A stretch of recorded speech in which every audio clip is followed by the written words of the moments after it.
After I punched my wife's brother for pouring hot spaghetti on my head at the family reunion, everyone ignored me, even my wife. "You should take every insult and apologize," she said.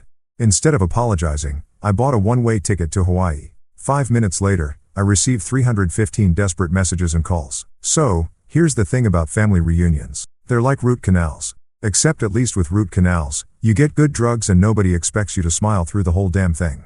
But there I was, sitting in this barn-style dining hall that looked like someone had watched too many episodes of Fixer Upper and decided rustic chic was the way to go, surrounded by the Prescott clan in all their designer-clad glory. The smell hit you like a freight train the second you walked in. Marinara sauce bubbling away in those industrial-sized warmers. Garlic bread that probably came from some fancy bakery in the city and enough cologne and perfume to choke a horse. Seriously, Uncle Howard must have bathed in that stuff. I'm pretty sure I caught a contact high just sitting downwind from the guy. I'd strategically positioned myself at the long pine table like some kind of social warfare expert, hands folded in front of me like I was back in 3rd grade, waiting for Mrs. Henderson to tell me whether my book report on where the red fern grows was going to cut it. You know that feeling when you're trying so hard to blend into the furniture that you practically become one with the wood grain? Yeah, that was me. Human wallpaper at the Prescott family spectacular. But then there was Marissa, my wife of 6 years. And man, she was absolutely glowing. I'm talking full-on lighthouse beacon here, laughing at something her cousin Sophie had just whispered in her ear. Her whole face lit up in a way I hadn't seen since. Hell, I couldn't even remember the last time. Maybe our honeymoon before reality set in and she realized she'd married the guy who shops at Target instead of Nordstrom and thinks a fancy dinner is anything that doesn't come in a drive-through bag. The rest of her family had claimed their spots around the table like they were marking territory. Uncle Howard sat there in his tailored blazer that probably cost more than my monthly car payment. And my car isn't exactly a beater, mind you. The guy looked like he'd stepped out of a whiskey ad. All Silver Fox confidence and I own half the city energy. Then there was Aunt Margot dripping in so much gold jewelry she could have been mistaken for a walking Fort Knox exhibit. Every time she moved it sounded like wind chimes in a hurricane. And then of course there was Tristan. Tristan, Marissa's beloved brother who'd made it crystal clear from day one that I wasn't exactly his first choice for brother-in-law material. The guy had the kind of face that screamed, "I peaked in prep school and I'm going to make that everyone else's problem." 6 years we'd been doing this dance. 6 years of him looking at me like I was something he'd scraped off his Italian leather shoes. The conversation flowed around me like I was a rock in a stream. All talk about ski trips to Aspen that cost more than most people's annual salaries. Wine tastings in Napa where they probably spent more on a bottle than I made in a week. And exclusive charity galas that had guest lists tighter than Fort Knox. You know, the kind of events where they don't just check your name at the door, they check your net worth, your family tree, and probably your credit score while they're at it. I nursed my water like it was liquid courage, which, let's face it, it basically was at this point. The ice cubes clinked against the glass every time my hands shook just a little. Not from nerves, mind you, but from the sheer effort it took to keep my mouth shut while they talked about their problems, like whether the caviar at last week's fundraiser was subpar, or if their personal trainers were charging too much for house calls. So, the decorator says, the marble we picked out might clash with the new chandelier, Aunt Margot was saying, waving her fork around like she was conducting an orchestra. Can you imagine? After we specifically told him we wanted something that would complement the existing color scheme, Sophie nodded sympathetically like this was truly one of life's great tragedies. Oh, the same thing happened to us with the pool house renovation. You really can't trust anyone these days. I took another sip of water, wondering if anyone would notice if I just slowly slid under the table and army crawled my way to freedom. Probably not. I was about as invisible to these people as their housekeeping staff. That's when Tristan decided to make his move. He'd been eyeing me all evening like a cat watching a mouse, just waiting for the perfect moment to pounce. He leaned forward, that trademark smirk spreading across his face like spilled wine on white carpet. Ugly and impossible to ignore. "Grayson," he drawled, and I swear the temperature in the room dropped about 10 degrees. "You're being awfully quiet tonight. What's the matter, buddy? Did your little hometown never teach you how to keep up with adult conversation?" The chuckles that rolled down that table hit me like a slap in the face. Not the kind of genuine laughter you hear when someone tells an actually funny joke, but that polite, superior kind of laughter that says, "We're laughing at you, not with you, and we want to make sure you know it." I felt my jaw clench, felt that familiar heat creeping up my neck that always showed up when I was about 2 seconds away from saying something that would probably end with me sleeping on the couch. But I forced myself to smile. One of those tight fake smiles that feels like it might crack your face in half if you hold it too long. Just enjoying the conversation. I managed to get out, my voice steady, even though my hands were practically vibrating with the effort it took not to reach across the table and show Tristan exactly what this small-town boy had learned about conflict resolution. But that wasn't good enough for him. Oh no, Tristan was just getting warmed up. I mean, we're talking about real estate in the Hamptons, and you look like someone just started speaking ancient Greek. Maybe we should switch to discussing. I don't know.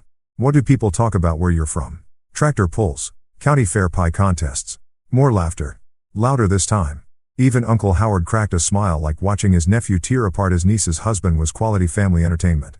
I caught Marissa's eye across the table looking for backup for solidarity for anything that resembled the US against the world mentality we used to have. Instead, I got that look, the one I'd become way too familiar with over the past few years. That subtle shake of the head, that slight narrowing of the eyes that said, "Don't you dare make a scene." Louder than if she'd screamed it across the room. Let it go. That looks sad. Just take it and smile and pretend like it doesn't bother you because heaven forbid we upset the delicate ecosystem of Prescott family dynamics. So I sat there, water glass sweating in my palm, marinara sauce growing cold on the serving platters, surrounded by the sound of their laughter and the smell of their expensive cologne. And I let it go, just like I always did, just like they expected me to. But something was different this time. Something was building in my chest, hot and tight and dangerous. Maybe it was the way Tristan's eyes gleamed with satisfaction. Or maybe it was the way Marissa looked away like she was embarrassed to be married to me. Or maybe it was just 6 years of this crap finally reaching its breaking point. Whatever it was, I had a feeling this family reunion was about to get a lot more interesting than anyone had bargained for.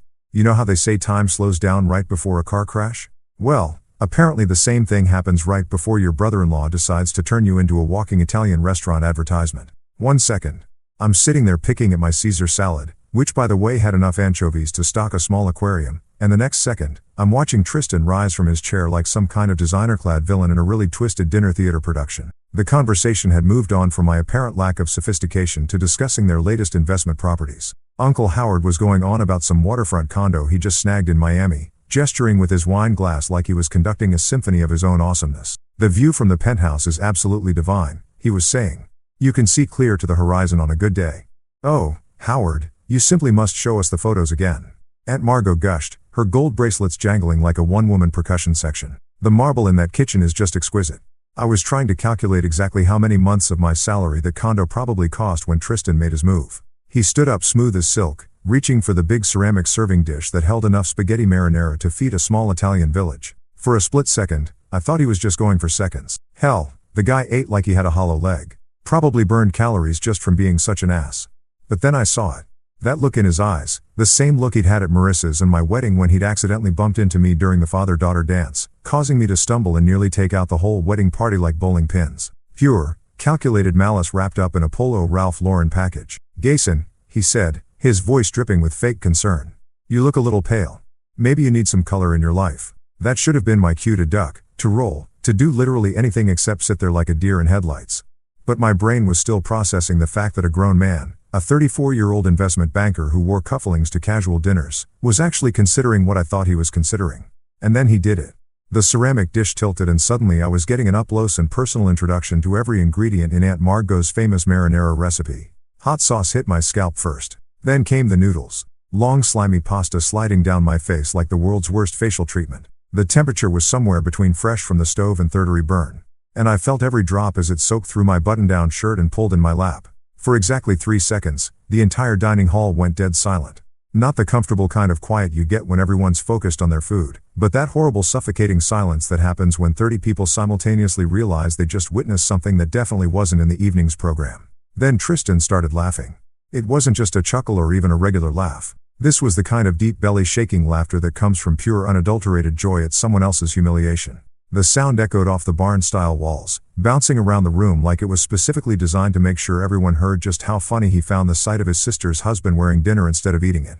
I sat there for a moment, sauce dripping from my chin onto my ruined shirt, noodles hanging from my hair like the world's most pathetic Christmas ornaments. Around the table, I could see everyone's faces frozen in various expressions of shock, amusement, and what might charitably be called concern if you squinted really hard and had a vivid imagination. Aunt Margot had her hand pressed to her chest like she was having vapors, but her eyes were bright with the kind of excitement people get when they witness a really good train wreck. Sophie was covering her mouth, but I could see the grin underneath her fingers. Uncle Howard was shaking his head, but more in the boys will be boys way than the this is completely unacceptable way. And Marissa just sat there looking like someone had told her the stock market had crashed and taken her trust fund with it. Not horrified that her husband had just been publicly humiliated. Not angry that her brother had just crossed about 15 different lines of basic human decency. Just disappointed like I'd somehow failed her by existing in the same space as flying pasta. That's when something inside me snapped. Maybe it was the way the sauce was starting to burn my scalp. Or maybe it was the sound of Tristan's continuing laughter. Or maybe it was just 6 years of swallowing every insult, every slight, every joke at my expense finally reaching critical mass. But I stood up, pasta falling from my shoulders like some kind of carb-heavy confetti, and I felt my right hand ball into a fist before my brain even caught up with the program. The punch connected with Tristan's jaw with a sound that was part slap, part crack, and entirely satisfying. Physics took over from there. His head snapped back. His designer loafers lost their grip on the polished floor. And he went down like a sack of overpriced potatoes, taking a chair with him in a crash that would have made a stuntman proud. The silence that followed was somehow even more complete than before. This wasn't shocked silence. This was holy crap. The quiet guy just laid out the golden boy silence. The kind of quiet that makes you realize you can hear the air conditioning humming and someone's stomach growling 3 tables over. Aunt Margot was the first to break. "Tristan," she shrieked, rushing to her precious nephew like he'd been shot instead of simply introduced to the concept of consequences. "Someone call a doctor. He could have a concussion." Uncle Howard was muttering something about keeping things civil and what will people think. Because apparently the real tragedy here wasn't that his nephew had just assaulted someone with dinner, but that it might reflect poorly on the family name. Sophie was wide-eyed, phone already out, probably texting her friends about the drama unfolding in real time. "OMG, you guys are not going to believe what just happened at the reunion." And through it all, Marissa remained seated, not jumping up to check if I was hurt, not telling her family that what Tristan did was completely out of line, not even asking if I was okay. She just sat there staring at me like I'd committed some unforgivable sin by defending myself. Tristan was starting to come around. Aunt Margot fussing over him like he was made of spun glass instead of entitlement and bad decisions. His jaw was already starting to swell and I couldn't help but think it was a good look on him. Really brought out the in his eyes. "You're insane," he mumbled through what I hoped was going to be a spectacular bruise. "I was just having a little fun." Fun, right? Because nothing says good times like assault with a deadly marinara.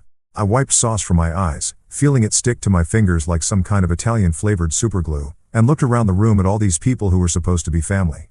Not a single person had moved to help me clean up. Not one napkin had been offered.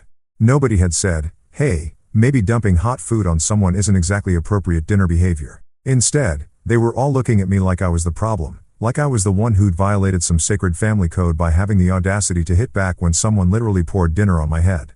The marinara was starting to cool, which somehow made it feel even worse, going from scalding humiliation to cold, sticky shame in real time. I could feel it soaking through my shirt, probably staining my undershirt, too. And I wondered absently if marinara sauce was one of those things that never really comes out no matter how much bleach you throw at it. Standing there in that barn-style hall, surrounded by fake rustic charm and real family dysfunction, covered in pasta sauce and noodles like some kind of demented scarecrow, I realized something that should have been obvious years ago. I wasn't family to these people. I was entertainment, a target, the designated punching bag. They could all feel superior to when they needed a boost to their collective ego. And the worst part, Marissa was just going to let it happen again. Walking out of that dining hall felt like escaping from a burning building. Except instead of smoke, I was leaving behind a cloud of designer perfume, passive-aggressive tension, and the lingering smell of marinara sauce that was probably going to haunt my nostrils for the next week. The wide porch wrapped around the front of the reunion hall like a wooden embrace. And for the first time all evening, I could actually breathe without feeling like I was drowning in other people's expectations. The night air hit my sauce-covered face like a cool slap of reality. Out here, away from the theatrical gasps and pearl-clutching performance art happening inside, I could finally hear myself think. Unfortunately, what I was thinking wasn't exactly suitable for polite company. I grabbed my shirt sleeve and started wiping marinara off my cheeks, which was about as effective as trying to clean up a crime scene with a tissue. But hey, at least I was doing something productive. My hair was still sticky with sauce, and every time I ran my fingers through it, I came away with more evidence of Tristan's idea of family fun. Chunks of tomato, bits of basil, and enough garlic to ward off every vampire in a 50-mile radius. I probably looked like I'd lost a fight with a pasta factory, which, come to think of it, wasn't that far from the truth. The porch light buzzed overhead like an angry wasp, casting everything in that yellowish glow that makes everyone look like they're coming down with jaundice. I leaned against the wooden railing, feeling the splinters through my ruined shirt, and tried to process what had just happened in there. In the span of about 10 minutes, I'd gone from invisible family disappointment to public enemy number one. All because I'd had the audacity to defend myself when someone literally dumped dinner on my head. That's when I heard the screen door creak behind me. I didn't need to turn around to know who it was. I could practically feel the waves of disapproval radiating from the doorway like heat from a furnace. Marissa's footsteps were crisp against the wooden planks, each one sounding like a little judgment hammer hitting the nail of my coffin. "Well," she said, and I could hear her crossing her arms without even looking. That was quite a performance in there. I turned around slowly, sauce still dripping from my collar, and looked at my wife of 6 years, the woman I'd promised to love, honor, and cherish until death do us part. The woman who was currently looking at me like I'd just kicked a basket of puppies in front of a group of kindergarteners. Performance, I said, my voice coming out rougher than I'd intended. Your brother just dumped hot pasta on my head. And you think I put on a performance? She was doing that thing she did when she was trying to be reasonable, tilting her head slightly to the side, speaking in that measured tone that therapists probably learn in school. You know how Tristan is, she said. Like that explained everything. Like how Tristan was some kind of natural disaster we all just had to learn to live with, like hurricanes or tax season. Yeah, I said, wiping more sauce off my neck. I know exactly how Tristan is. He's an entitled jackass who thinks other people exist solely for his entertainment. Marissa's expression didn't change, which somehow made it worse. If she'd gotten angry, if she'd yelled, if she'd shown any kind of emotion at all, I might have been able to work with that. But this cold clinical disappointment, this was like trying to argue with a customer service robot. You should apologize, she said. And for a second, I thought I'd misheard her. Maybe the marinara had gotten in my ears along with everything else. I should what now? Apologize to Tristan. To the family. You embarrassed all of us tonight. I stared at her, waiting for the punchline, for the moment when she'd crack a smile and tell me she was kidding. But her face remained as serious as a tax audit. And I realized she was completely 100% sincere. Let me get this straight, I said, feeling that dangerous heat building in my chest again. Your brother pours scalding hot food on my head in front of 30 people, and I'm the one who needs to apologize. You know how important these family gatherings are, she continued like I hadn't spoken at all. Uncle Howard was talking about potentially bringing you into one of his investment projects, but after tonight, she trailed off, shaking her head like I'd just blown our shot at winning the lottery. And maybe I had, from her perspective, maybe losing out on Uncle Howard's large was worse than watching her husband get publicly humiliated by her psychopath brother. You should take every insult and apologize, she said. And there it was, the mission statement of our marriage, laid out in plain English under a buzzing porch light. While I stood there covered in marinara sauce like some kind of walking Italian food advertisement, I should take every insult, every slight, every joke at my expense, every casual cruelty that her family dished out like party favors. And then I should apologize for existing, for breathing their air, for daring to marry above my station, and for getting my place in their carefully constructed social hierarchy. He poured hot food on me, I repeated, because apparently I needed to say it louder for the people in the back. Hot food on my head. Marissa shrugged. Actually shrugged like someone had asked her opinion about the weather. You know how Tristan is. There it was again. The ultimate excuse, the get-out-of-jail-free card that apparently covered everything from casual cruelty to actual assault. Tristan could probably burn down an orphanage, and Marissa would just shrug and say, well, you know how Tristan is. The silence stretched between us like a chasm filled with 6 years of accumulated resentment and the sound of insects buzzing around the porch light. Inside, I could hear the muffled sounds of the family regrouping. Probably already spinning the story into something where I was the villain and poor Tristan was the victim of my unprovoked attack. I'm not apologizing, I said finally. Not to him. Not to them. Not to anybody. Marissa's mouth tightened into that thin line that meant I just failed another test I didn't know I was taking. Then you're making a choice, Grayson. You're choosing your pride over our marriage, over our future, over everything we've built together. Everything we'd built together, right? Like our marriage was some kind of joint construction project instead of 6 years of me slowly disappearing into the background while she chose her family's approval over her husband's dignity at every single turn. What exactly have we built, Marissa? I asked, spreading my arms wide, sauce flying off my sleeves. A relationship where your family treats me like garbage and you expect me to smile and ask for seconds? She didn't answer, just turned on her heel like I was a disappointing employee who'd just been fired. Her footsteps clicked across the porch planks with military precision. Each step taking her further away from me and closer to the warm glow of family acceptance waiting inside. If you don't come back in there and make this right, she said without turning around, don't bother coming home tonight. And then she was gone, the screen door slamming behind her with a finality that echoed across the empty porch. I stood there alone under the buzzing light, marinara sauce cooling on my skin, listening to the distant sound of laughter from inside the hall. They were probably already back to discussing wine tastings and ski trips. The unpleasant interruption of my existence already filed away and forgotten. I looked down at my ruined shirt, at the sauce stains that would never come out, at the physical evidence of what happened when you tried to stand up for yourself in the Prescott family ecosystem. Then I looked at the door Marissa had just walked through, leading back to a world where I was expected to apologize for being humiliated, where my worth was measured by how much abuse I could absorb without fighting back. Standing there on that porch with the night air cooling the sauce on my scalp and the sound of my in-laws' laughter drifting through the windows, I realized something that should have been obvious years ago. If I walked back through that door, if I went back in there and apologized for defending myself, I'd be stepping right back into the same cage they'd kept me in for 6 years. The only question was whether I had the guts to stay outside.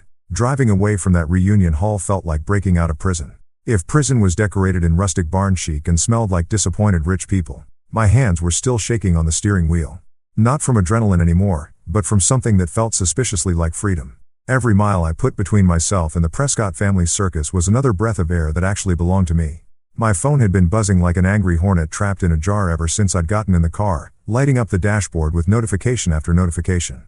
I could see Marissa's name flashing repeatedly, interspersed with numbers I recognized as various members of her family tree. Probably Uncle Howard trying to have a word with me, or Aunt Margot wanting to lecture me about proper family behavior. Or hell, maybe even Tristan himself calling to gloat about his marinara masterpiece. But here's the thing about rock bottom. Once you hit it, you realize you've got nothing left to lose. And ignoring their calls felt better than any therapy session I'd ever imagined. 10 miles down the road, I spotted the familiar glow of a gas station rising out of the darkness like a fluorescent oasis. One of those 24-hour joints that looks like it was designed by someone who'd never seen daylight. All harsh white lighting and reflective surfaces that make everything look like a crime scene waiting to happen. I pulled into the parking lot, my tires crunching over gravel and discarded lottery tickets, and just sat there for a minute, engine ticking as it cooled. Through the windshield, I could see the usual late-night gas station ecosystem in full swing. A trucker filling up his rig while talking on a headset, probably explaining to his wife why he was running late again. A college kid counting out crumpled dollar bills for gas money, looking like he was calculating whether he'd have enough left over for ramen noodles. A woman in scrubs who was obviously pulling a double shift, moving with that particular kind of exhaustion that comes from keeping the world running while everyone else sleeps. Real people living real lives, dealing with real problems. Not a single one of them was worried about whether their caviar was properly chilled or if their personal trainer was charging too much for house calls. I turned off the engine and really looked at myself in the rearview mirror for the first time since the pasta incident. I looked like I'd lost a fight with the Olive Garden kitchen. Saw stains on my shirt that were already setting into permanent reminders of tonight's festivities. My hair still sticky with marinara and something in my eyes that I hadn't seen in years. It took me a minute to recognize what it was. It was possibility. Inside the gas station, the fluorescent lights hummed with the kind of white noise that makes you feel like you're in a spaceship. The clerk behind the counter looked up from his phone just long enough to nod at me, which was about 1,000 times more acknowledgement than I'd gotten from my in-laws all evening. I grabbed a bottle of water and some napkins, trying to clean the worst of the sauce off my face while I figured out what the hell I was going to do next. That's when I spotted the sign advertising free Wi-Fi. And suddenly, I had a plan. Or maybe not a plan exactly, but at least an idea that didn't involve going home to face Marissa's disappointed silence or sleeping on the couch like a dog who'd had an accident on the carpet. I pulled out my phone, ignored the 17 missed calls and 43 text messages, and opened up a travel website.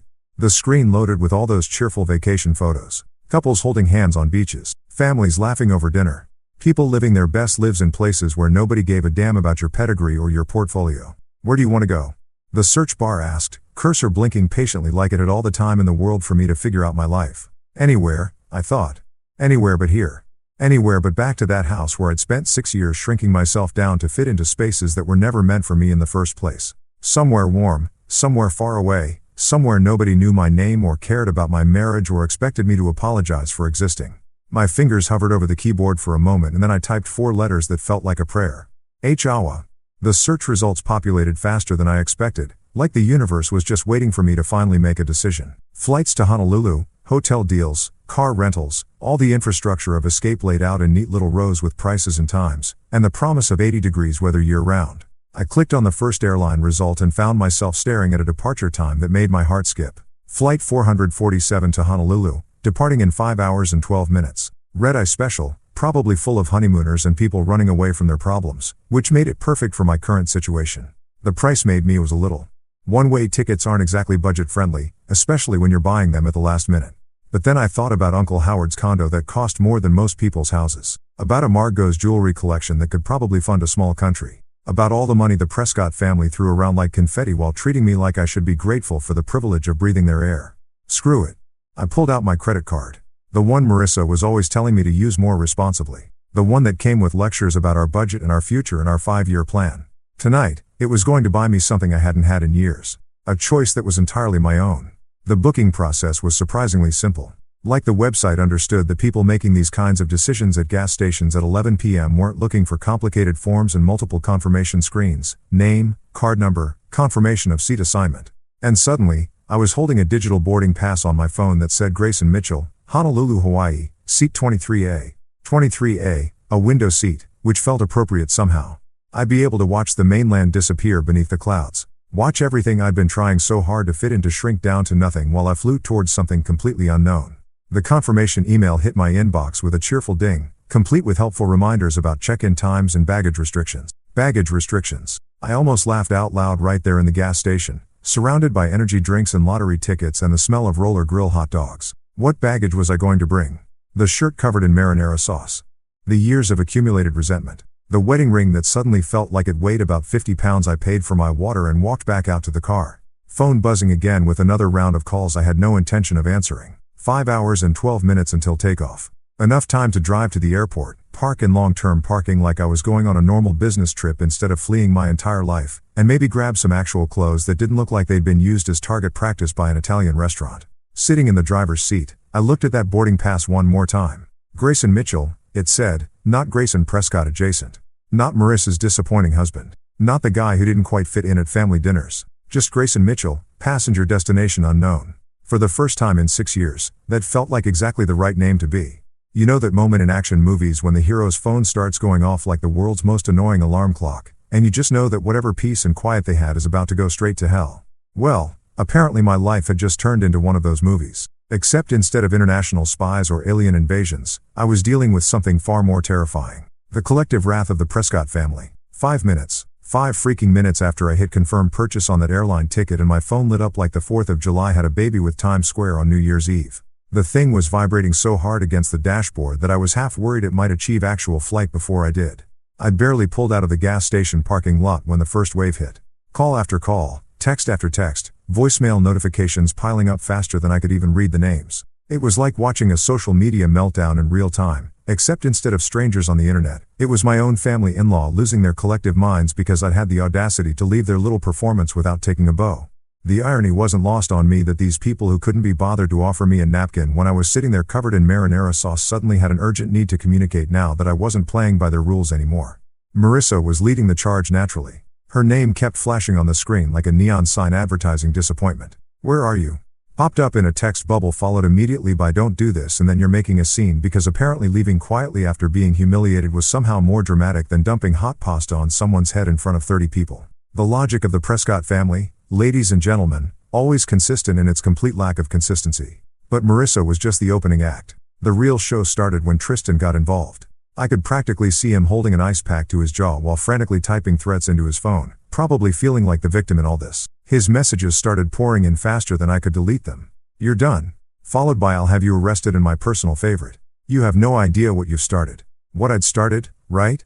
Because apparently throwing the first punch was dumping food on someone and defending yourself was the real crime here. I was starting to think these people lived in some kind of alternate reality where normal cause and effect relationships had been suspended in favor of whatever narrative made them look good. Then Aunt Margot joined the party and boy did she come loaded for bear. Her messages read like they'd been dictated by a disappointed Victorian matriarch who'd just discovered that the servants had been using the good china. We opened our family to you and this is how you behave, she wrote. As if they'd been doing me some kind of massive favor by tolerating my existence at their dinner table. After everything we've done for you, this is the thanks we get. Everything they've done for me, let's see what exactly had they done for me over the past 6 years. They'd included me in family gatherings where I was either ignored or insulted. They made it crystal clear that I wasn't really welcome in their social circle. And they treated me like a charity case who should be grateful for whatever scraps of attention they threw my way. Oh, and tonight they'd used me as target practice for Italian food. Truly, I was the luckiest man alive. Uncle Howard's messages were more restrained, but somehow more threatening, written in that careful corporate language that he probably used to fire people without technically breaking any labor laws. Call me immediately, he wrote, followed by, we need to discuss your future with this family. My future with this family? Like I was an employee whose contract was up for review instead of someone who'd married into their dysfunction. But the real kicker came from Sophie, Marissa's cousin, who apparently thought this was all some kind of entertaining family drama that she could live tweet for her friends. OMG, everyone is so upset. She wrote, complete with crying laughing emojis. Aunt Margot is literally shaking. Uncle Howard is pacing around talking about lawyers. This is better than reality TV. Better than reality TV. There it was, the family motto in all its glory. Real people's pain was just entertainment for them. Something to spice up their otherwise boring lives of privilege and plenty. I wondered if Sophie was already planning to turn this into content for her Instagram story, maybe with some kind of inspirational quote about family loyalty overlaid on a picture of her avocado toast. The messages kept coming. A steady stream of outrage and demands and threats that painted a pretty clear picture of how the Prescott family handled anyone who dared to color outside their carefully drawn lines. They weren't worried about me as a person. Not one message asked if I was okay or if I was hurt or if I needed anything. They were worried about their image, their control, their ability to maintain the carefully constructed narrative where they were the generous benefactors. And I was the grateful recipient of their largesse. I pulled over at a rest stop about 20 miles from the airport. Partly because my phone was making it hard to concentrate on driving and partly because I needed to see just how deep this rabbit hole went.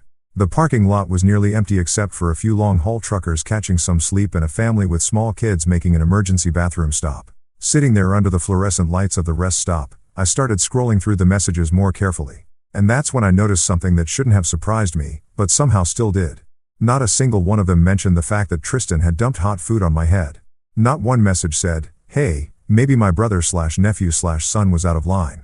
Not one person suggested that pouring marinara sauce on someone might be considered inappropriate dinner behavior. It was all about my reaction, my violence, my overreaction to what they were probably already spinning as a harmless prank between family members. The actual assault, because let's call it what it was, had already been memory holed in favor of a story where I was the unstable one who couldn't take a joke.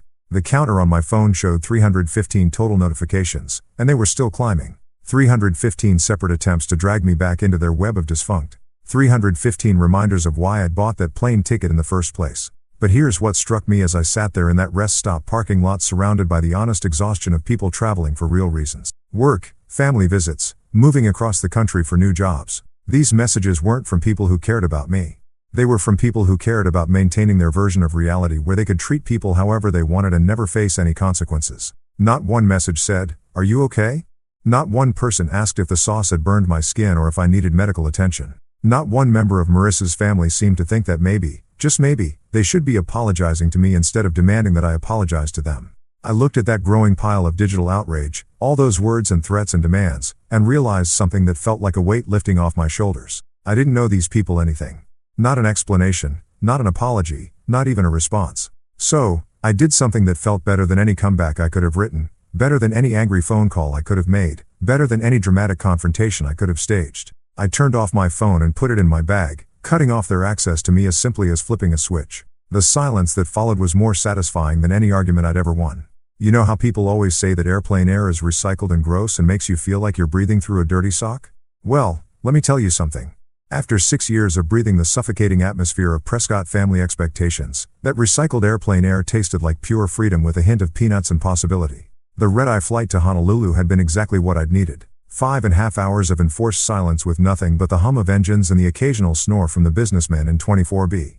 No phone calls, no text messages, no family members trying to drag me back into their twisted version of reality. Just me, a tiny bag of pretzels, and the growing realization that I'd actually done it. I'd bought a one-way ticket to anywhere but here and followed through. But nothing, and I mean nothing, could have prepared me for that first breath of Hawaiian air. The plane doors opened and it hit me like a warm hug from a grandmother you didn't know you had. Not the aggressive, in-your-face heat that makes you want to run back inside to air conditioning, but this soft, gentle warmth that seemed to wrap around you like the world's most expensive blanket. It was air with personality. Air that smelled like flowers you couldn't name and ocean salt and something that might have been happiness if happiness had a scent. I walked down that jet bridge feeling like I was entering a different universe entirely. The terminal at Honolulu International wasn't trying to impress anyone with marble floors or crystal chandeliers like the airports back home. Instead, it had this laid-back, "Hey, welcome to paradise. Try not to stress about anything" vibe that immediately made my shoulders drop about 3 inches. Hawaiian music was playing softly through speakers that didn't sound like they were trying to compete with the noise of stressed-out travelers. And everywhere I looked, people seemed to be moving just a little bit slower, a little bit easier, like they'd all collectively agreed that rushing around was probably not the best way to spend their time on Earth. The baggage claim was where it really hit me that I'd made a completely insane decision. Everyone else was standing around waiting for their carefully packed suitcases full of vacation clothes and sunscreen and all the things normal people bring when they plan a trip to Hawaii. Meanwhile, I was standing there with nothing but my wallet, my passport, and a single backpack that contained exactly one change of underwear and the business card for a divorce lawyer that I'd been carrying around for 2 years, but never had the guts to call.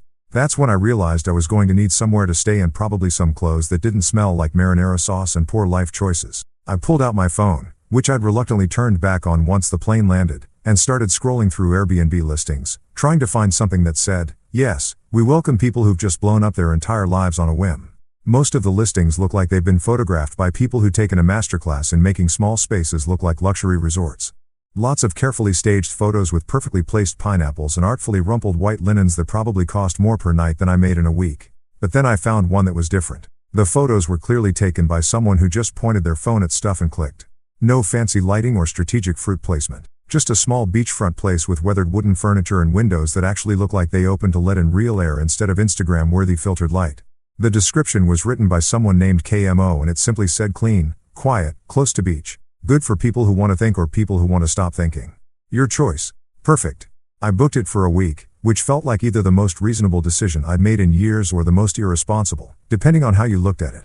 The address led me to a taxi driven by a guy who introduced himself as Paolo and immediately started telling me about his cousin's shrimp truck that I absolutely had to try. His nephew's surf lessons that would change my life and his grandmother's secret spot for watching sunsets that wasn't overrun with tourists taking selfies. The ride to the Airbnb was like a guided tour through everything I'd been missing while I was busy trying to fit into spaces that were never meant for me. We passed beaches where people were actually playing in the water instead of posing next to it. Restaurants that looked like they'd been built by people who cared more about the food than the Instagram potential. And neighborhoods where kids were riding bikes and old men were playing chess in parks. And life seemed to be happening at a pace that actually made sense for human beings. You running away from something or running to something? Paolo asked as we pulled up to a small house that looked like it had been painted by someone who believed that blue should actually look like the ocean and green should actually look like plants. Little bit of both, I said, which was probably the most honest thing I'd said to anyone in months. He nodded like this made perfect sense. Hawaii's good for that. The islands don't judge. They just let you figure out what you need to figure out. The house was exactly what the photos had promised. Nothing fancy, but clean and comfortable, and so close to the beach that I could hear the waves from the front porch. There was a small kitchen with everything you needed to make actual food, a living room with furniture that looked like it had been chosen for comfort rather than style, and a bedroom with windows that opened wide enough to let in the sound of the ocean. But the real revelation came when I met Kimo himself. I'd been expecting someone who'd been polished by years of dealing with tourists, someone who'd learned to smile on command and recommend overpriced restaurants. Instead, I got a guy in his 50s with hands that looked like they'd actually worked for a living and a laugh that sounded like it came from somewhere deep and genuine. "First time in Hawaii?" he asked. And when I nodded, he grinned. "Good. The island's got a way of showing you things you didn't know you needed to see. You here for business or pleasure?" "Honestly," I said, setting down my pathetic backpack in a living room that somehow felt more like home than any place I'd lived in the past 6 years. "I have absolutely no idea what I'm here for." Kimo's laugh filled the space, like warm honey. "Even better, that means you're here for the right reasons." He handed me the keys and a handshake that felt like he actually meant it. Like I was a person worth welcoming instead of a problem to be managed. "The ocean's right out that door," he said, pointing toward the back of the house. "Don't overthink it. Just go look at it for a while. The water's got a way of putting things in perspective." So, that's what I did. I walked out to the beach behind the house, kicked off my shoes that still smelled faintly of family reunion disaster, and stood at the edge of the Pacific Ocean while the sun started its descent toward the horizon. For the first time in 6 years, nobody was telling me where to stand, how to act, or what to say. The waves didn't care about my family connections, my social status, or whether I belonged anywhere in particular. They just kept rolling in one after another like they had all the time in the world. Turns out when you're not spending every waking moment trying to decode the complex social dynamics of people who think you're beneath them, you have a surprising amount of time to figure out what you actually enjoy doing. Who knew? My first week in Hawaii developed a rhythm that felt so natural. I started wondering if this was what normal people meant when they talked about work-life balance instead of work-life complete psychological warfare. I'd wake up when my body felt like waking up, not because an alarm was screaming at me to get ready for another day of disappointment. And I'd walk out to the beach to watch the sunrise paint the sky in colors that didn't exist in the Prescott family palette. The mornings were the best part. There's something about being the only person on a beach at 6 a.m. that makes you feel like you've discovered a secret that the rest of the world hasn't figured out yet. The sand was cool under my bare feet. The water was this impossible shade of blue that made you wonder why anyone ever settled for swimming pools, and the air tasted like possibilities that didn't come with strings attached or family approval ratings. I'd walk for miles, picking up shells that nobody expected me to display properly or appreciate appropriately, watching crabs scuttle around like they had important business to attend to, and generally enjoying the novel experience of existing without constantly calculating how my behavior might reflect on the family name. After the beach walks came coffee and breakfast at this little cafe called Sunrise Shack that looked like it had been built by surfers who'd accidentally become excellent at making food. The owner, a woman named Ko, who had to be pushing 70, but moved like she was half that age, made coffee that could wake the dead and acai balls that tasted like someone had figured out how to turn tropical paradise into breakfast. "You're the mainland guy staying at Kimo's place," she said on my third morning. Not really asking. In communities, I was learning had their own communication networks that made social media look sluggish. Guilty as charged, I said, wondering if being the mainland guy was going to come with its own set of expectations and requirements. Good, she said, sliding a plate of fresh fruit across the counter. Kimo says, you look like you needed to get lost for a while. Hawaii's perfect for that. Getting lost. I like that way of thinking about it better than running away or having a midlife crisis or whatever psychological label the Prescott family was probably attaching to my disappearance. Getting lost implied that you might eventually find something, whereas running away suggested you were just a coward who couldn't handle adult responsibilities. The afternoons were for reading. I discovered that when you're not constantly stressed about family dinner performances or social obligations that felt like pop quizzes you hadn't studied for, you could actually concentrate on books for more than 10 minutes at a time. I'd grab something from the little bookstore in town, a place that clearly existed because the owner loved books, not because she'd calculated the optimal profit margins on literary fiction, and find a spot on the beach or at one of the outdoor cafes where nobody cared if you sat there for 3 hours nursing a single iced tea. It was at one of these cafes, a place called The Grind that had mismatched chairs and Wi-Fi that worked about 60% of the time, that I met Lonnie. She was at the table next to mine, hunched over a laptop and muttering things that sounded distinctly uncomplimentary about website design platform. You okay over there? I asked after she'd called her computer something that would have made Aunt Margot clutch her pearls so hard she'd probably need medical attention. Oh, I'm fantastic, she said, her voice dripping with enough sarcasm to fill a swimming pool. Just trying to update my shop's website and this piece of garbage platform is acting like I asked it to solve world hunger instead of add a simple photo gallery. Lonnie, as it turned out, ran a surf shop called Wave Rider that had been in her family for 20 years. She was about my age with sun-bleached hair and hands that looked like they'd spent a lot of time fixing things. And she had absolutely zero patience for technology that didn't work the way it was supposed to. What kind of shop? I asked, closing my book, because this conversation was infinitely more interesting than whatever literary masterpiece I'd been pretending to read. Surf shop, boards, gear, lessons for tourists who think they're going to become the next Kelly Slater. After a 2-hour session, she gestured at her laptop screen like it had personally offended her ancestors. We do pretty well, but our website looks like it was designed in 1995 by someone who'd never seen the internet before. Here's where things got interesting.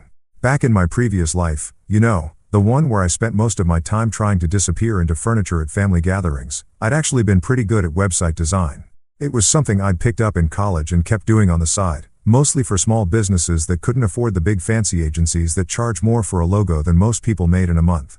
I might be able to help with that, I said, surprised to hear myself volunteering for something without first calculating how it might affect my standing with people I was trying to impress. Lonnie looked up from her laptop, squinting at me like she was trying to figure out if I was serious or just another mainland tourist who thought he could solve all of Hawaii's problems with his superior continental wisdom. You know anything about websites? She asked.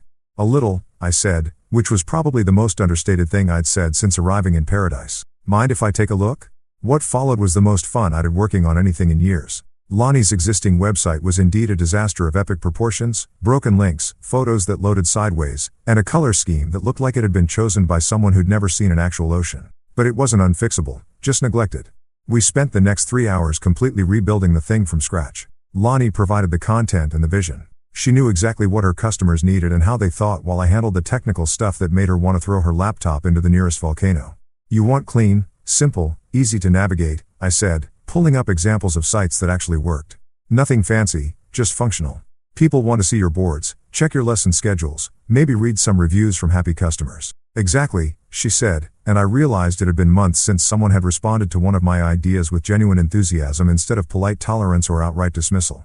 By the time we finished, Wave Rider had a website that actually looked like it belonged to a business that knew what it was doing. The photos loaded properly, the navigation made sense, and the whole thing had a clean, professional look that still felt relaxed and welcoming. How much do I owe you? Lonnie asked as we tested the final version on her phone. Nothing? I said, surprising myself again. It was fun. She looked at me like I just claimed that root canals were my favorite hobby. You think website design is fun when it's not for people who treat you like their personal tech support slave? Yeah, it's actually pretty enjoyable. That's when she made me an offer that would change everything.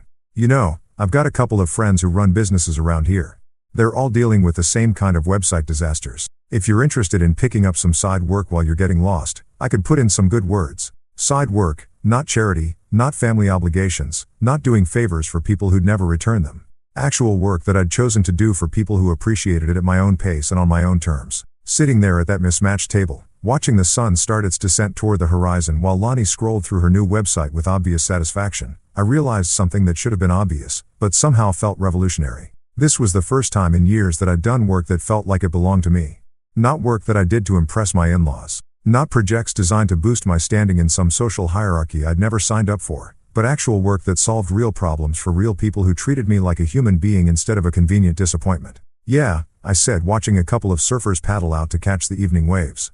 I think I'd like that.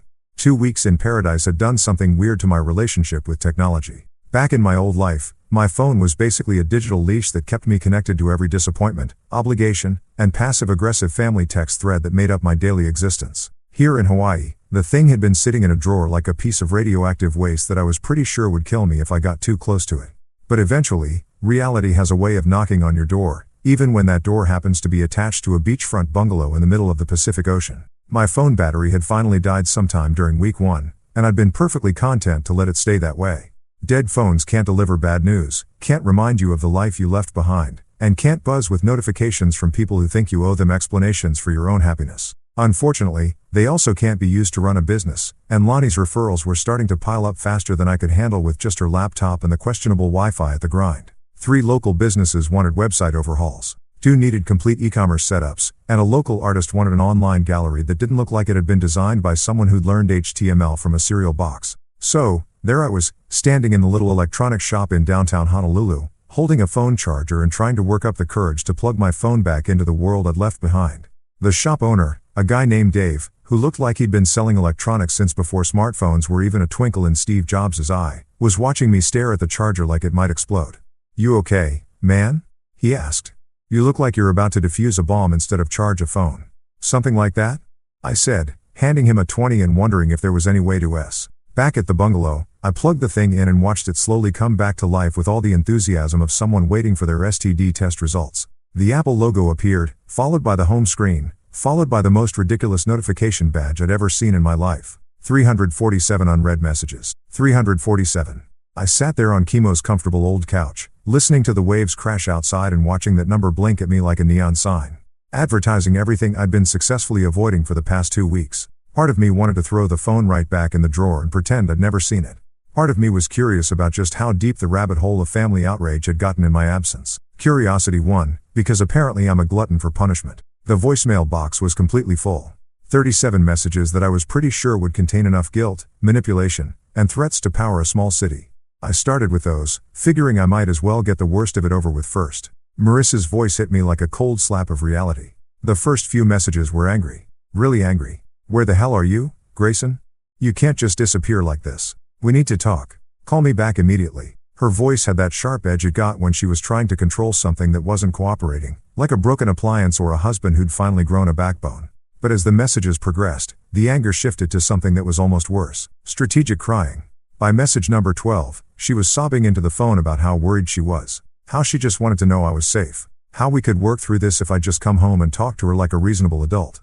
"I know you're hurt," she said in one message that was clearly performed for an audience. "I know things got out of hand at the reunion, but running away isn't the answer. Grayson, we're married. We made vows. You can't just abandon everything because you had a fight with my brother." A fight with her brother, right? Because that's what you call it when someone dumps hot food on your head and you defend yourself. A little disagreement between boys. Nothing that couldn't be solved with a firm handshake and maybe a nice bottle of wine. Tristan's messages were exactly what you'd expect from someone whose jaw I'd rearranged with my fist. The first few were pure rage, promising legal action and making threats that probably would have scared me if I'd still been living in his world of consequences and social standings. "You're finished," he snarled in one particularly charming voicemail. "I'm going to destroy you. You'll never work in this town again. Never work in this town again." Like I was some kind of mob movie character instead of a guy who designed websites and had finally gotten tired of being treated like furniture. I almost laughed out loud at that one. Sitting there in my beach bungalow with more work than I could handle and zero interest in whatever town he thought he controlled. But the later messages from Tristan were different, more calculated. "Look," he said in what was clearly meant to be his reasonable voice. "Maybe we both got a little heated. Why don't you come back and we'll talk this through like adults? Marissa's worried sick and the family thinks you might be having some kind of breakdown." Some kind of breakdown. Translation: they decided I was mentally unstable, which was probably easier for them to accept than the possibility that their behavior had finally pushed someone past their breaking point. Uncle Howard's messages were all business, delivered in that smooth corporate tone that said he was used to fixing problems with money and influence. "Grayson, this has gone far enough. You're embarrassing the family, And more importantly, you're hurting Marissa. I think we can find a way to make this work for everyone. Call me back and we'll discuss your options. My options? Like I was an employee being offered a severance package instead of a person who'd finally decided to prioritize my own sanity over their dysfunctional family dynamics. Aunt Margot's messages were pure psychological warfare, listing every opportunity I was throwing away by behaving like an ungrateful child. We had plans for you, she said in one particularly manipulative voicemail. Howard was going to bring you into the business. We were going to help you build something real. But you've shown your true colors now, haven't you? Plans for me. Help me build something real. As if their version of my life was somehow more legitimate than whatever I might choose for myself.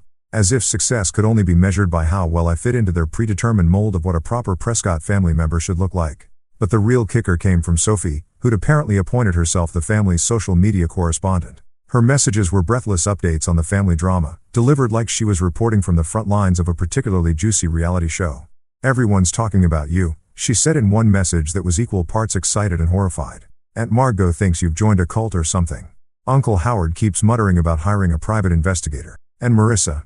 Oh my God. Marissa is acting like you died or something. She's telling everyone you're having a nervous breakdown. A nervous breakdown. There it was again. The family's preferred explanation for my sudden departure. Much easier to accept than the possibility that their golden boy had crossed a line and finally faced consequences for it. I scrolled through the text messages which were more of the same. Guilt, manipulation, threats, and a stunning lack of self-awareness about what had actually happened that night. Not one message acknowledged that Tristan had assaulted me. Not one person suggested that maybe, just maybe, dumping hot food on someone wasn't appropriate family fun. It was all about my reaction, my over-response, my inability to take a joke and play along with their twisted version of family bonding. But here's what struck me as I sat there in that peaceful bungalow, listening to the sound of waves and feeling the warm Hawaiian breeze through the open windows. Their anger wasn't really about me leaving. It was about me leaving without permission, without explanation, without giving them the chance to control the narrative and manage the situation according to their preferred script. They weren't upset because they'd lost me. They were upset because they'd lost control of me. And that realization felt better than any apology they could have offered, better than any explanation they could have given, better than any attempt to make things right. I deleted every single message without responding to a single one.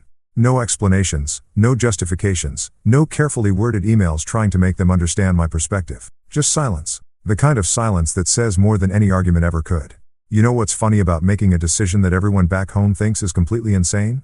Eventually, you stop caring whether they think it's insane or not, and you start focusing on whether it's actually working out for you.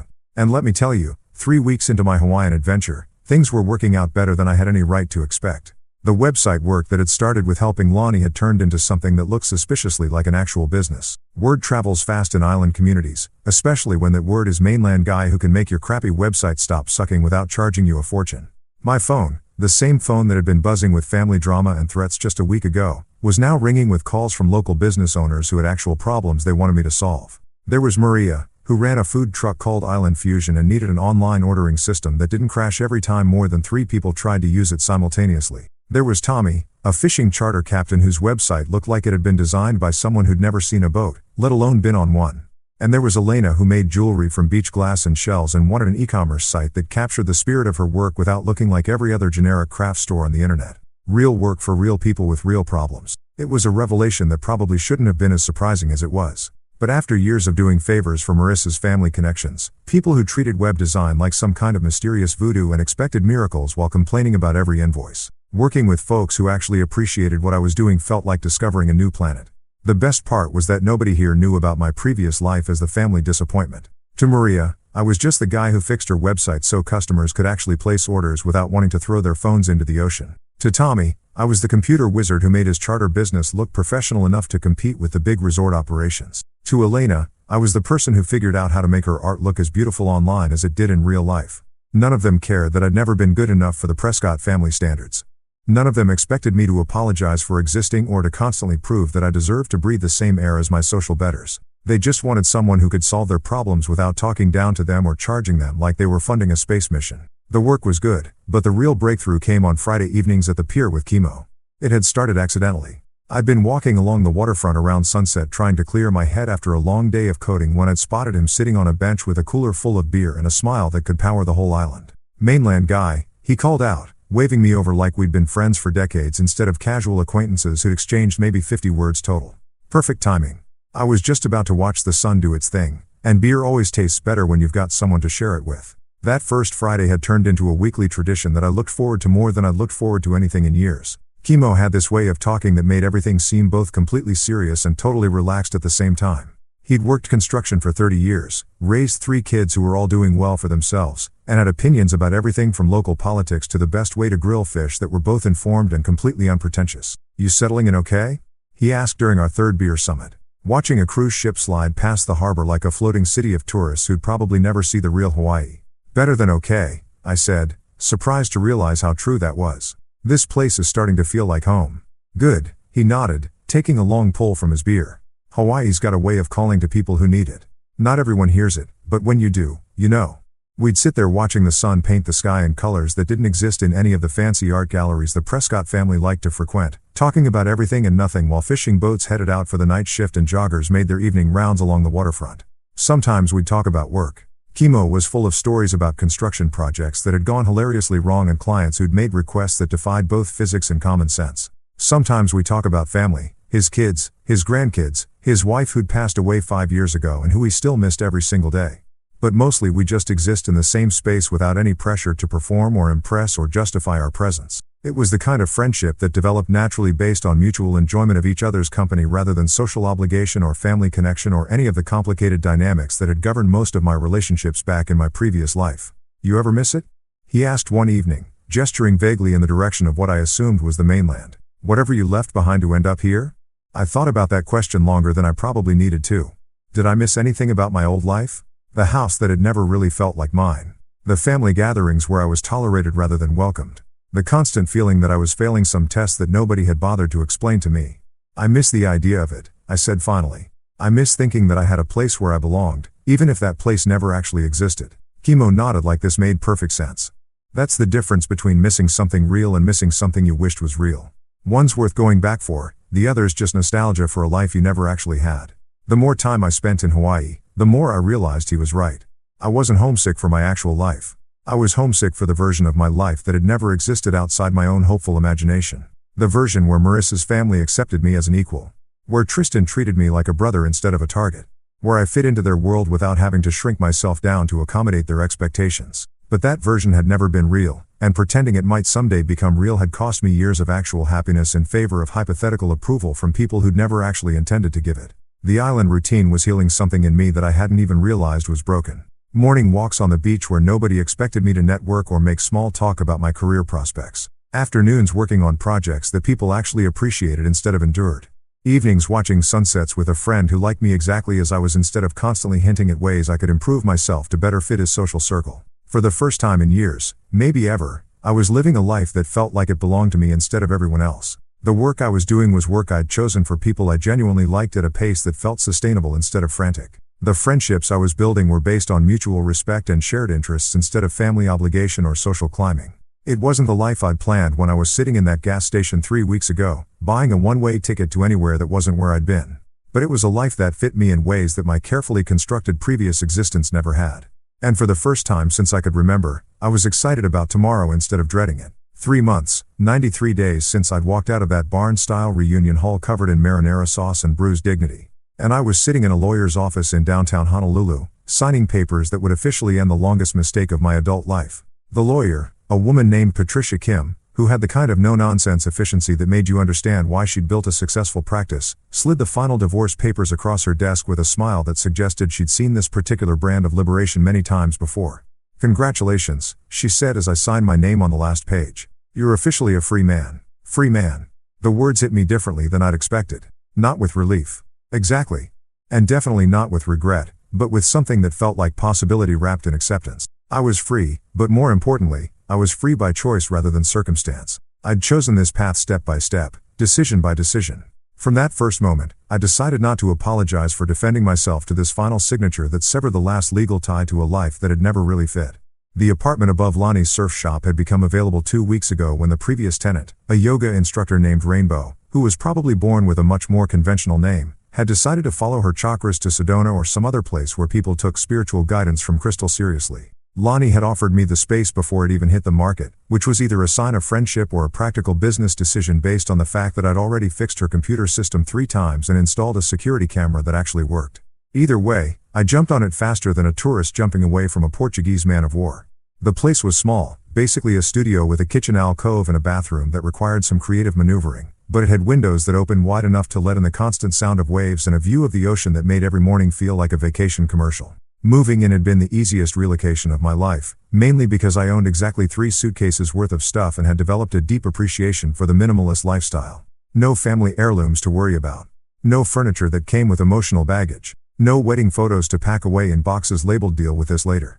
Just clothes, a laptop, some books, and a coffee maker that had become my most prized possession after discovering that island time included a much more relaxed approach to caffeine availability. The business had grown beyond anything I'd expected when I first helped Lonnie with her website disaster. Word of mouth in island communities travels faster than gossip at a high school reunion. An apparently mainland guy who actually knows what he's doing and doesn't treat you like an idiot was a rare enough commodity to keep me busier than I'd ever been in my previous life. I had a steady stream of clients ranging from local restaurants to tour operators to artists who made everything from custom surfboards to jewelry that looked like the ocean had personally designed it. But the real revelation was that I was making more money doing work I actually enjoy than I'd ever made trying to impress people who would never be impressed anyway. Turns out that when you're genuinely good at something and you work with people who appreciate what you do, the financial part tends to sort itself out without requiring family connections or social networking events that felt like endurance tests. The apartment came with a small desk that fit perfectly under the main window, positioned so I could look up from my laptop and watch surfers catching waves while I worked on whatever project was currently demanding my attention. Today, it was a complete e-commerce overhaul for a local coffee roaster who'd been trying to sell his beans online using a system that looked like it had been designed by someone who'd heard about the internet but never actually seen it. The ocean breeze carried through the open windows, rustling the curtains I bought at a local market from a woman who'd spent 20 minutes telling me about the traditional Hawaiian patterns while her granddaughter taught me how to pronounce mahalo correctly. It was the kind of interruption that would have driven me crazy in my old life, where every minute was scheduled and every interaction was measured against its potential value to my social standing. Here it felt like the most natural thing in the world. Buying curtains from someone who cared about the history behind the patterns. Learning a word that meant more than just "thank you" in a language that belonged to this place I was slowly becoming part of. My phone, which had become a tool for actual work instead of a device for delivering family drama, buzzed with a text from Kimo Sunset Beer Summit in 1 hour. "Tommy caught Simono today and Elena's bringing her famous mac salad. You in?" I looked at my laptop screen where about 3 hours of work remained on the coffee roaster's website and realized something that would have shocked my former self. The work could wait, not because I was lazy or irresponsible, but because I'd learned the difference between urgent and important, between other people's expectations and my own priorities. The website would get finished, the client would be happy, and the world would continue spinning without requiring me to sacrifice every moment of personal time on the altar of productivity. Definitely. And I texted back, closing the laptop and walking to the small closet where I kept the kind of clothes that prioritized comfort over appearance. Board shorts, t-shirts that had never seen an iron, and flip-flops that cost less than the socks I used to wear to family dinners. Walking down to the beach where our informal Friday group had started gathering, I passed the mirror that came with the apartment and caught a glimpse of someone I barely recognized. Tan from spending actual time outdoors instead of commuting between air-conditioned buildings. Relaxed in a way that went deeper than just the absence of stress. Happy, which was such a foreign concept that it had taken me weeks to identify the emotion correctly. The beach was already occupied by the usual suspects. Kimo with his cooler of beer and infinite supply of stories about construction mishaps. Tommy cleaning fish with the kind of expertise that comes from 40 years of knowing exactly how sharp your knife needs to be. Elena arranging food on a folding table like she was setting up for a photo shoot. And Lonnie emerging from her shop with a bag of ice and a grin that suggested she'd just closed a deal with some tourists who thought they were going to become professional surfers after one lesson. Mainland guy Kimo called out using the nickname that had somehow evolved from identifying description to term of endearment. Perfect timing.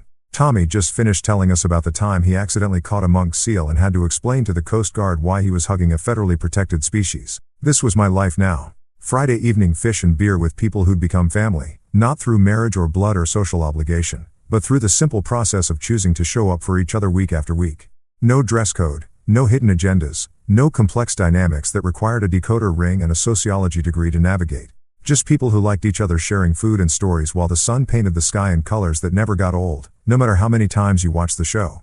I grabbed a beer from Kimo's cooler and settled into the sand, feeling the warmth that lingered from the day's sunshine and listening to Elena describe her latest jewelry project while Tommy argued with Lonnie about the best bait for certain types of fish and Kimo planned his next home improvement disaster.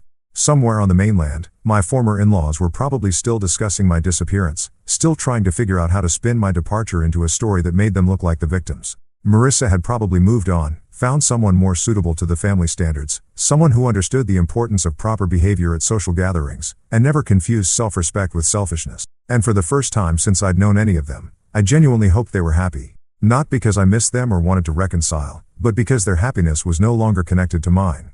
They could live their lives according to their values, and I could live mine according to mine. And neither of us had to apologize for the incompatibility. The sun touched the horizon, turning the ocean into a mirror that reflected possibilities I was still discovering. Tomorrow, I'd finish the coffee website, start planning a new project for a local artist, maybe take Lonnie up on her offer to teach me how to surf without embarrassing myself in front of the tourists. But tonight, I was exactly where I belonged, with people who liked me exactly as I was, in a place that felt like home in ways I'd never experienced before. The spaghetti incident seemed like something that had happened to someone else in another lifetime. Not because I'd forgotten it, but because it had become the beginning of something better instead of the end of something that had never really worked anyway. Hawaii wasn't just the place I'd escaped to. It was the place I'd finally remembered who I was supposed to be all along.